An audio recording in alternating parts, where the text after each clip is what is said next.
is up, YouTube? The time has come. I finally completed the moon boot set. Funny. Yes, I always called the Air Jordan 9 the moon boots. Out of the Air Jordan 1 through 14, which is obviously most important, MJ Bulls era, as myself, a Chicago Bulls fan, homegrown, all that good stuff. This is definitely my least favorite model.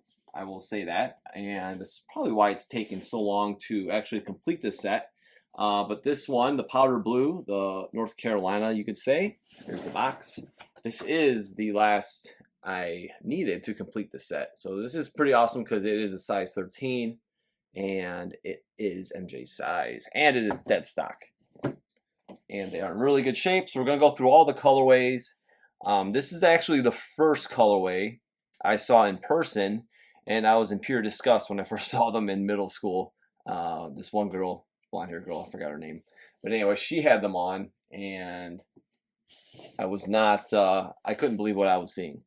Over time, obviously, I grew appreciation for this sneaker.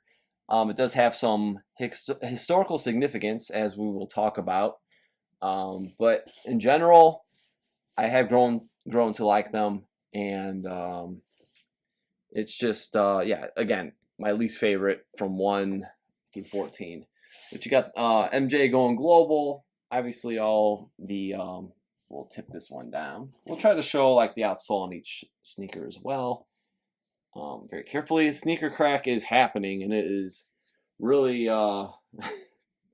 getting everywhere on these pairs, especially like the 9s. They just, yeah, they don't hold up very well because this just comes completely separate. All that polyurethane underneath. You can see how it gets underneath here too. But again, it's cool to document these sneakers in 4K in the year 2025 because eventually these will all need sole swapping. I plan not to do that until it's absolutely needed. One of the pairs do need it pretty soon, but I'm going to wait for a little while. But again, high quality leather. We see the blue edges on the leather cuts. You got your Air Jordan on the tongue.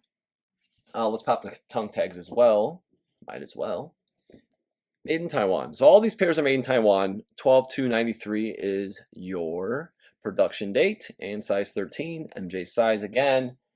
Really beautiful example right there. And moving on, you might see plenty of sneaker crack on the table. But moving on, without a box, we have my guy Smith. I'll drop his. Oh, Penny just couldn't stop. I'll drop his handle in.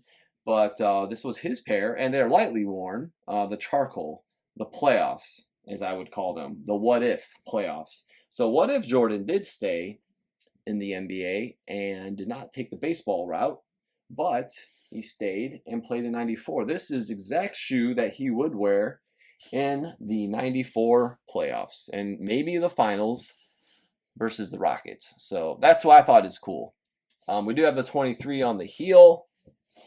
I meant to mention on this one, the UNC, they did have no 23. So you'll notice out of all these pairs, does not have the 23 on that one. But there was a sample, I believe, and I will drop a photo, and it was shared with me actually most recently. Midsoles obviously are in better shape here. But yeah, that's pretty cool because there was a sample that was stitched 23 on the back, like the rest of them, but the general release, as you could see, was plain, and when they retroed it, that was cool that they did keep that true to form.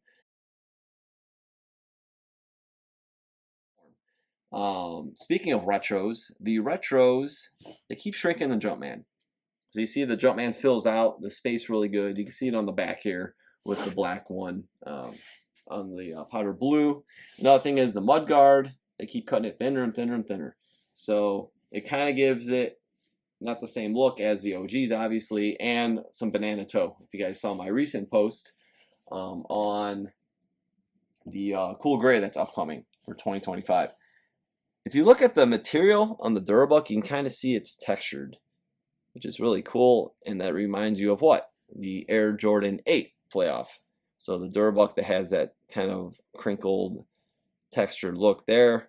If you did want to get a pair of these and sole swap them, I'll tell you right now, the only pair that you could really do, or two pairs, I think, because I'm actually going to do the Chicago's. The Chicago's, and these are all leather for sure. These would be good. But the Chicago's with the Durabuck even, but they're upper leather. You won't have any issues. Even Olives, they do have Durabuck / leather. Speaking of, we are going to hop into those next. So we have a size 10. We got black on light olive true red. The truest of reds from Tri-City. Retails $125.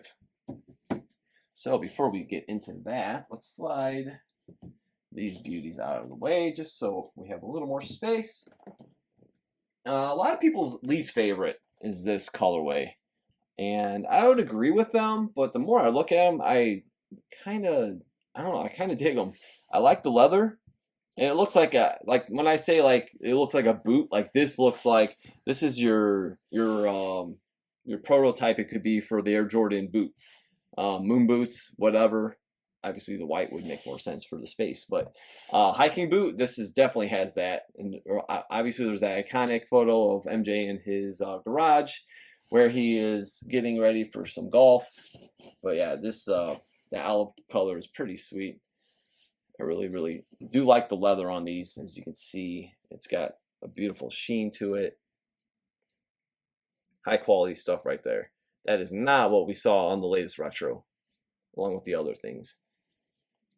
And also, we might as well say right here, red pull tabs are buffs, baby. There it is. Yeah, red pull tabs on this one, along with the Air Jordan 8 playoffs, which they brought back. Not the greatest retro, by all means. And here's the other one. Just gonna show this really quick. So again, you see a lot of the nines. They start cracking here along the midsole. Comes with territory oxidation. We'll take a look at the tongue tags again. Made in Taiwan, 7/9/93, size 10. And while we're at it, I don't think I peeled this one back, but we will check out again Taiwan. This one's a little more pain in the butt, but yeah, 10/12/93. FT2 factory, made in Taiwan. The funny thing is, the ones that were worn the most, if you guys noticed from all these pairs, are the most solid. So all the other ones that are dead stock are cracking and having some issues. But last but not least, my favorite. Whoop, good, didn't run into the sneaker crack. That's good. Hashtag it. The white, black, and true red. So I call this the Chicago colorway. Last but not least, that's the only box I don't have is for the charcoal. I do have the box for this. I was setting up the photo earlier for this pair, and I think these were like tried on, light worn, nothing crazy. But they do have some creases across the toe a little bit. But yeah, some pieces were just like straight up falling out. So these definitely will need sole swap, as you can see. We have some oxidation around the Jumpman on the back. But again, really nice leather. White panels on top of that. Let's look at the other one. Definitely seeing more oxidation on the white part of the midsole to the outsole. Is here as well. And let's pull this tongue back here. It's made in Taiwan, 10/12/93, and this one is a size 9. And again, I'm not too like super picky about. Yeah, sure. I would have. If I had the option, I would get everything the same size, but I don't mind. Like my original Jordans, I still have 3 pairs from when I was a kid, and they're all different sizes because I was growing as MJ and the Bulls were doing all this magical stuff. So I don't mind that these obviously have all different sizes. But there you have it. I will not make this video too long, but I am super duper pumped to own the complete Air Jordan 9 set. One thing I am missing is the box for this bad boy.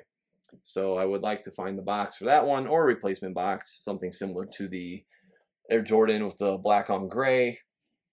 Another cool thing about this sneaker is Jordan was training for the baseball season and all that once he left the NBA.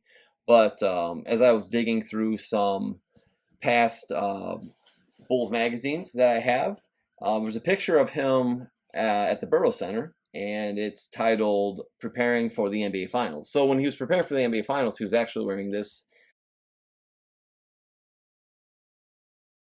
to grab title number 3. So pretty cool. And again, as the years go on, grow more appreciation. The more things you see like that, I definitely can appreciate the sneaker. And I grabbed another pair actually, and I'm gonna have them soul swap to wear. This one's more of my pristine pair. And also, as if you've ever seen in person in Chicago or photos all over the internet, the statue. So out of all the sneakers they could have picked, they selected the 9, which he did not wear in a game, unfortunately. But it does have that historical significance now, and etched into Bulls fan pandemonium for years and years to come. Is definitely like a bucket list thing for a lot of fans to do when they come to Chicago. But yeah, I hope you guys did enjoy this video, as I did, and looking at this quite impressive 4 pairs of Air Jordan 9s, OG or bust. That is always the goal, and that's exactly what I wanted. And I may not ever buy a retro 9, period. You know, I'm fine with these 4 pairs, and like I said, I grabbed another one of these to soul swap. But that will wrap the video. You can follow me at OG or bust on Instagram. And please subscribe, and we'll see you guys really soon.